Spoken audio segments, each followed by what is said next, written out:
Hello, my name is Annalie Martin, and today I am going to be talking about locating the subcutaneous sites and administering, locating the intramuscular sites and administering, locating the intradermal sites and administering, and I'm also going to include withdrawing medication from a multi-dose vial. Also, for the controlled medications, my storage was full on my phone. I haven't gotten a chance to delete some of the videos, so I didn't get to do the number 5, so I just figured I would add that into this video.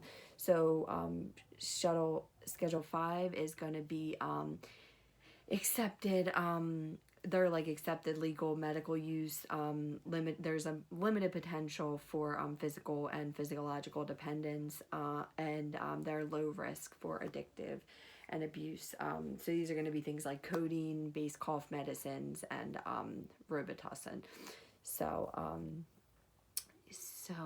the next thing that I want to talk about is going to be, now that I believe I wrapped up everything for the controlled medications, is going to be your SQ sites and your subcutaneous sites and when you administer. So, this may be something like with a using a tuberculin syringe. It's very common with insulin and heparin. We did go over this when I did my med sign off, but I just figured I would quickly go over it because I know we did say with I had the Lovenox, we said that you told me that would be in the abdomen, which is going to be you're going to want to be at least like 3 inches away from the umbilicus. But common places are going to be your upper arm, your anterior thigh, the abdomen, upper back, and your upper dorsogluteal. So when it comes to administering that, the needle size is going to be about 3/8 to 1 inch. The gauge size is going to be about 25 to 30, and you're going to administer it into the adipose tissue, and you're going to want to bunch the skin. Afterwards, you are not going to want to massage the skin. And with that, you're going to want to do that at like a 45-degree to 90-degree angle. As always, if the patient is bigger, you will always want to use a bigger angle. So if you were to do that in the abdomen, you would do it at usually about a 45-degree angle. Okay, so with the intradermal, that has the slowest absorption rate. You will also use a tuberculin syringe. With that, you're going to use, like, for that one, I just automatically think of the TB test.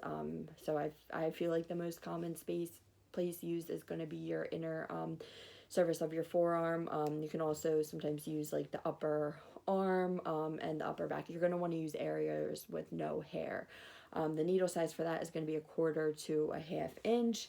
The gauge size is going to be 26 to 28 inches. And with that, you're going to be a lot lower. That's going to be like 5 to 15 degrees. So that's going to be pretty close to the skin. You're going to want to have the bevel up. And you're going to want to see that wheal or that kind of like blistering. So yeah, like you'll have like a little, like you'll be able to see it like a little circular wheel there. Now, intramuscular, that has the fastest absorption. What comes to my mind with that is always going to be vaccines. I try and relate things to my own personal experiences. So you're also going to look for like with allergic reactions like EpiPens. So with that, you're going to use the vastus lateralis, which is your upper thigh. The way that I remember that you usually give vaccines to children, like usually about, they say under 3. I think about that because when I would take my children, they would always, when they were babies, they always gave them the shots right there, never on their arm. So that's just the way that I remember that site is usually used. And the way that my teacher told us is that you're going to divide the thigh into 3 sections, and you're going to use that middle thigh area there. And sometimes you will also use the deltoid. That is, you know, the most common for adults that I usually see when it comes to getting a flu shot. And then also your ventrogluteal, which is going to be like your hip area. And that is going to usually be 90 degrees, just straight. And you're going to want the, that's where you'll use that Z-track method, where you're going to, first you're going to put your, 3 fingers, right underneath the acromion process, and then you're going to make a little triangle, and then it's going to be right, like, so do this, make your little triangle, and it's going to be right at the center of that triangle. And then you'll do the Z-track method, so you'll have the skin, you will have that skin taut, and then you'll be able to administer that injection. So the needle size for that is usually going to be 5/8 to 1.5 inches, and the gauge size is going to be about 18 to 25, and that really just depends on the type of solution. Now when it comes to drawing up medicine from a multi-dose vial, this is a little bit bigger, so in this case I'm going to I'll do 1 ml, but you will first wash your hands, put gloves on, and then you will wipe the bottle clean, and then while that's drying, I will open up my my needle using the double OK method.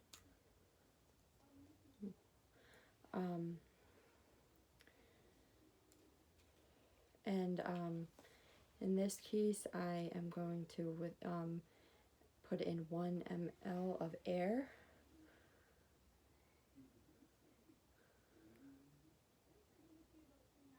And then I will flip it upside down, being careful not to touch the plunger.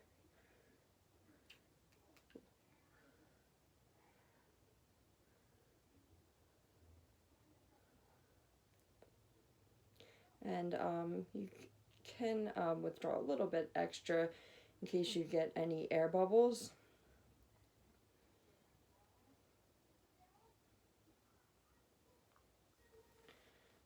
Oh, I didn't get too much air. If you can also kind of get that bubble up to the top, and then just get it right up to that 1 ml, which I did my best to do. And then I would cap my needle. If I was to administer that, I would of course make sure to keep the skin taut, and I would administer that. In this case, I'll do the intramuscular, so it'll be this will be 90 degrees, so I'll shoot that in and do that about 1 ml every 10 seconds.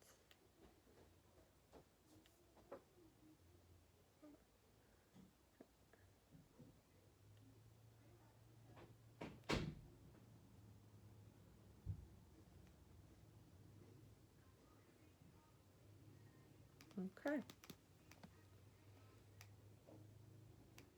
I'm sorry, not 1 ml for each of the, about each of the little lines will be like 1 second. And then I will cap my needle. I will put that in the sharp spin. And when I showed this video, I did forget to clean the arm. I originally wasn't planning to do it in here, but then I just figured I might as well. So I was a little bit unprepared for that. But first I would clean that in a circular motion and let that dry first. Okay, and I think I did explain all the injections, and I'm using a multi-dose vial. All right, thank you.